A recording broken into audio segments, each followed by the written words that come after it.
Hello everybody, welcome back to another episode of the Investor Motivation Podcast. Today you are joined by myself, Amy Lehmann, and Mr. Robert Goudie. G'day Amy, how you going? I am good, how are you? Good, we're on the countdown to Christmas. We are, we're having our Christmas party this weekend. Yep. Which is very exciting, off to Dalesford for the night. Look out, minibus all the way. Yeah. Yeah, so that, everyone loves a bus trip. 12th of December, so 2025 is nearly done. Today's topic is going to be all about self-managed superannuation funds, the benefits and why you'd look to set some up. I'm also going to definitely give you my opinion on when it's not appropriate to set them up, because they can be the flavour of the month. They sound great. Yeah. They sound romantic, they sound like it's a good thing to have, but they are not appropriate for everyone to have. Absolutely not. Yeah. So, Amy, in your experience, when it comes to self-managed super funds, what have you been thinking about and what have you noticed? Obviously, self-managed super funds have been part of this business for the last 24 years. What have you noticed when you're comparing that against self-managed super fund compared to Colonial First State, which we use, and also net wealth? And we acknowledge that net wealth or an industry fund or Colonial First State, it's not wrong, they're just different. Yeah. So what's the keys that you've taken out as you've been in the game for a while, but relatively new? Yep, I think it's definitely starting point is about how much money is going to be in the account. Yep. Because it does need to be cost effective. Running a self-managed super fund costs more than just a retail fund, but then when you get above that critical threshold, it becomes cheaper on an ongoing basis. So yes. Definitely the funds under management is the key point, and as well as how much you're going to be putting in there and building that up. Are the people that we're considering it for engaged in share markets and interested in finance? Do they have the want to actually uphold their trustee obligations and be ready to sign documents and complete tax returns and things like that? Because it is a little bit more work than a retail super fund, but the benefits are definitely there. Right. And what are those benefits, Amy, from your point of view of what you've observed? Yep. For me, it's about the tax, controlling the tax in there. When you go direct with shares, you control completely when you trigger capital gains tax, rather than in that retail industry world where you go into a unit trust or managed fund or something like that, and that's just triggered every year without you. And that's something we've only just learnt recently more so with, I won't put any retail funds under the bus on this, but we're concerned about, if we need to move to pension before we realise the assets, so we don't pay capital gains. And one fund said to us, no, that's not a problem with our fund, because people are paying it as they go, which that just lowers net return. Absolutely. So essentially what we're saying there is tax is being paid on unrealised capital gains each and every year within a certain fund, and it's within the product disclosure statement, the 80-page document that everyone should but doesn't read, and if they did read, wouldn't understand. Some people that you are paying tax on an ongoing basis, which is not. It's not bespoke. It's not for the individual. A lot of these things are built for. For mass. It's the scalable approach, which is why it is, cost effective for lower balances, especially. Yes. It's a bit of a set and forget for the fund, really. They're not actively doing things behind the scenes in your best interests, trying to give that individual the best outcome. It's for all. And that's why funds management businesses are good businesses to own. Because they're highly scalable. And this is for me, where the product world, where they cannot act from a tax point of view on the per investor basis. It's just you've got a fund and there is 100,000 people there. You cannot take into account every individual's scenario into account. You just can't. It's impossible. Which is again completely fine for the right people. That the wealth isn't at that level where it warrants paying that higher ongoing yearly fee to have that extra control. So cool. And not all retail or industry funds play that way either. It's worth commenting on that. In some scenarios, a lot of the newer platforms out there, that when you buy an asset, that is your cost base. Which is great. So do the research because that's right. That I guess ruins my argument that I just had, that those other funds are for the lower balance people, but you can actually go to retail or industry funds now that have that technology on their platform to give you cost bases and control tax outcomes that way. Yeah, at an individual level. Yeah. Yep. Not at the fund level. So within that, in that scenario where the super fund that you own, there is some individual ownership and control of the tax, but within the ETF or the managed fund you own, that's where there's no control. Yeah. Yeah. Correct. So you are correct, and in different ways. Yeah. Yeah. So obviously tax is important. The fees people pay. Important. Yep. Again, fee, like tax, fees reduce Yes. net return. Yeah. And whilst we can never, we might say part of this, that the way we've managed our clients' money, that they've had a good return or a better return than the average. Now, whether that's the case or not, returns are not guaranteed. Yeah. We cannot promise, we will do better than the index or the benchmark or any of that. But if we can say we'll save you $8,000 per year in fees each year for the next 30 years, Yeah. you start to do some compounding on that. That is a guarantee. Yeah. That's right. So for me, these are some of the reasons why we set up the Self-Managed Super Fund, I suppose, way of doing things the way that we've done. We are in control of this stuff. Yeah, and I suppose it's different for people that go into self-managed super funds and then invest in the exact same way that they would in a retail world, because then that fee saving is gone, because if you're just out buying ETFs and managed funds, each of those products have their own fee, Yep. whereas the way we do it as a business is going direct as possible and avoiding all of those hidden expenses. Yeah. And this gets back to around 24 years ago when I said, right, I'm not happy with I want something that's different, that's bespoke, and this is why I built it this way. And we had that exact scenario where clients of mine left, had a couple $100,000, which back in 2000 and whatever it was an amazing amount. Was a big client for me. Yep. When I was 25, 26 and starting out, that was a big client. And what annoyed me was, yes, the accountant got them across to the self-managed super fund and said, you can put property in there, you can put shares in there. And all they did was emulate whatever I recommended, which was Rothschild's property fund, BT International Share Fund, Yeah. a conservative fund, and the Colonial First Estate Imputation Fund. They just put those funds into the self-managed super fund, and I was slightly annoyed. I thought, what's happened here other than the clients are now paying for a tax return? And have more responsibility. Yeah, Really? Yep, more paperwork, more responsibility. So, obviously, tax and also the obviously fees, depending on the way it's invested. But what are some of the, from an asset class point of view, when we think about what advantages, what can you do in a self-managed super fund that you can't do elsewhere? Yeah, so self-managed super funds, because it is a structure, the superannuation structure, Yep. but I guess it's just the most flexible superannuation structure compared to a retail super fund. You can essentially own any asset that an individual can own. Right. And there are rules around making sure that asset isn't for personal use, so that is a restriction. But when you think about, you can have crypto, you can have property, as you mentioned, Yep. commercial property. So if you do own a business that has a commercial property, that's one great strategy that a lot of people have used to be able to then rent the property off their self-managed super fund for their business, claim that Right. expense. So that scenario, and this is one we used to do for farming land a lot, but we can't do now because valuations have gone so high. Yeah. But an existing commercial property that you already own, you cannot do this for residential. It's business rural property only. That if you already own the property, you can potentially transfer that into superannuation using your contribution limits Yep. and also small business capital gains exemptions. To help negate tax, because tax is an issue. Capital gains tax, when you're transferring those assets in, can be an issue itself. And then you lease that property back to your business from your self-managed super fund, increasing the income and the deductibility of your business whilst paying yourself. So it's one of the best expenses that you'll ever have. absolutely. Yep.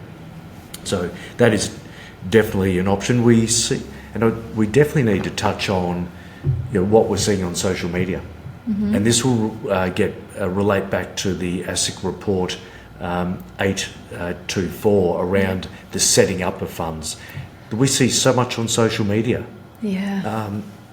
People telling us to to set up a self-managed super fund? Did you know you can do this and you can buy property in there, and Yep. that's how, especially for the individuals that see all the properties spooking online but can't actually afford to borrow that amount individually as Yep. a person, then they say no problem at all, we'll move all your superannuation across to a self-managed super fund where you can then purchase property. Yeah, so setting up self-managed superannuation funds, with the sole purpose to get a property in, and this is, we've got to be really cautious about whether these things are appropriate.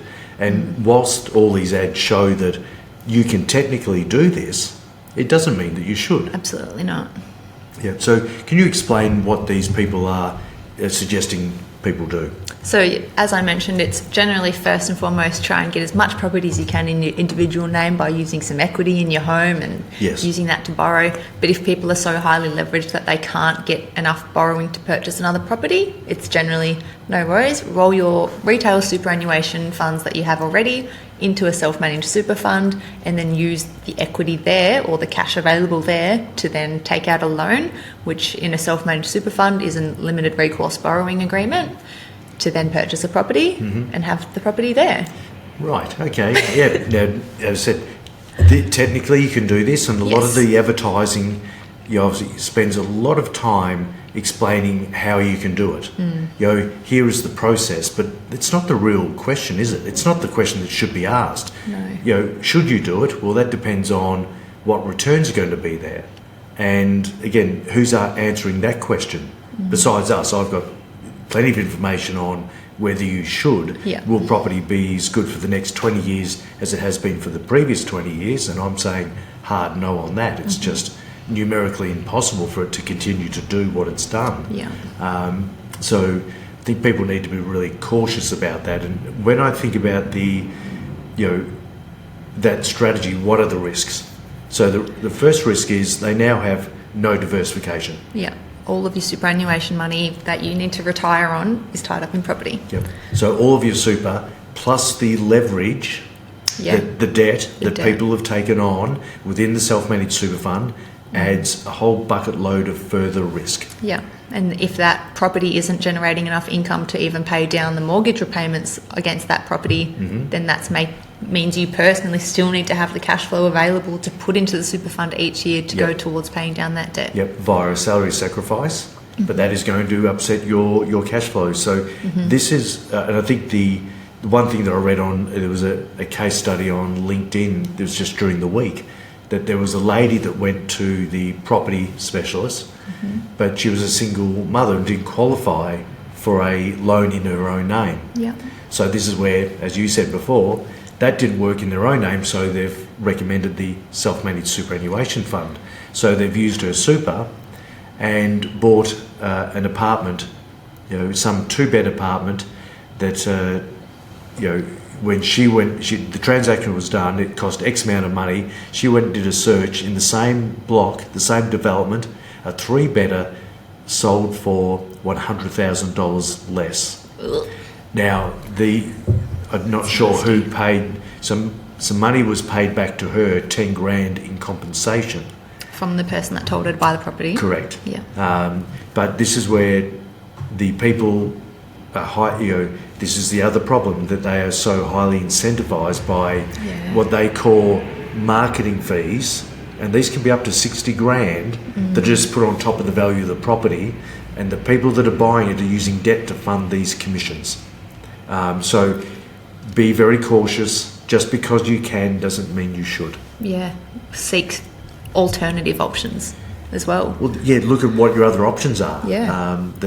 So and this is where you need advice that's not conflicted. Absolutely. Yeah, and that's hard to find Yeah. with the ads that we're seeing on social media. Like, there's far more ads telling us to buy property and to set up self-managed super funds to buy property than there is financial advisors selling advice. Yeah. Or even people trying to sell direct shares, because people that know that where direct shares gives you the money are generally doing the trading themselves, not spending the effort and energy into marketing for direct shares, whereas the property people, they know the money is in that marketing and getting the transactions done, more so than them just buying and holding and selling the property themselves. So Yeah.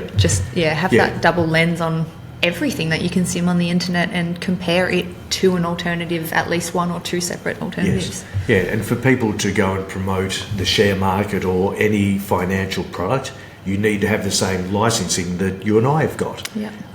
When it comes to property, it's legally not a financial product. You don't need any qualifications whatsoever. You can just be a very good marketer, very good salesperson. Yeah. That's all you need. So be cautious about this property in particular. This is where I believe some of the biggest risks are. Yeah. Now, of course, you can also, and what we do here is buy direct businesses. Yeah. If we like Microsoft, we're talking about listed businesses. Yeah. But one area that it allows us to get into is that small to mid-cap space. Can you, I suppose, explain why we're attracted to having some of that allocation within our portfolios? Yeah, and I suppose it's a similar thesis to what you said about the property, that can you expect these properties that have had so much growth over the past 10 years to replicate that growth moving forward? If you relate that to some of, especially Australia's businesses, which are mostly the big banks that are the large caps, can we expect the banks to be able to do what they've done for the past 10, 20, 30, 40 years for the next 20, 30, 40? Yep. Probably not, because people are always already up to their eyeballs with debt. It's just, like you said, unpractical to be able to replicate that percentage growth for the next 10 years. So that's when you start looking at the small and mid-cap space, which is still businesses listed on the share market that just have a lower valuation now. So they might be slightly newer, especially with the technology coming out these days and AI, and those businesses being able to grow their profits and revenues. They're the kind of businesses that you want to be looking forward for forward growth. Yep. So that makes up part of the portfolio, not the whole portfolio. No. So whilst we're probably not excited about the big four banks for the reasons that Amy mentioned, but do we love Microsoft? Do we love Visa and all these quality businesses? Yes, we do. They have true scale. Given where they are in terms of pricing at the moment, we're a little bit cautious. We want to buy them at cheaper prices. But can these businesses continue to grow? Yes, they can. Yeah. But I think a lot of Australian businesses, just don't have that scale and the type of businesses that we have. When we do have a great technology company, RPM Global, for example, it just seems to be acquired by an international business and then it leaves Australian market, shores which is forever. Just unfortunate. But that's And this is where we find what I call the portfolio makers, where you buy a business, it's smaller, it's closer to the start of the journey, and you get it right, and obviously it goes through the roof. And that moves the needle and changes lives. Yeah. Yeah. And of course there's risk with the smaller businesses, so we're not just saying go out and buy small businesses, but do the research. Comes with risk. Make sure it has that tailwind. Fantastic. Very good. So I think that gives, I suppose, a good overview of the benefits of a self-managed super fund, and also there is risks. And I suppose you mentioned, I've always said that it's similar to running a small business. You've got to have your paperwork right. Yeah. Now, a lot of this can be delegated, and that's what we do for our clients, where we're the mail house, we take care of the paperwork, we tell people what to buy, when to buy, we do the rollovers, make sure that no insurance is lost from the old funds to the new. But there's a lot to think about. There's a lot happening. Yeah, and we also take care of the tax returns with the accountant each year, so have that tax pack ready for the financials to be done. So it does take a lot of the grunt work out. Yes. If we need investment strategies updated or any trustee duties need to be updated, we also do that. So that's, alleviates a lot of the common pressures if people are just running their own self-managed super fund on their own. That is a lot of responsibility and paperwork. Very good. Now, we were going to cover off on report 824, but should that be its own discussion, perhaps? Your call, honestly. Your call. Keep rolling? Yeah, why not? Cool. All right. So report 824 is essentially the report from ASIC. So they've gone out and they've assessed 100 files where a financial advisor has recommended setting up a self-managed superannuation fund. It's not randomised. They've gone for certain sectors where they probably know there are some problems. So I don't believe it's a fair representation of every self-managed super fund that's been set up. Advisor that's been set up.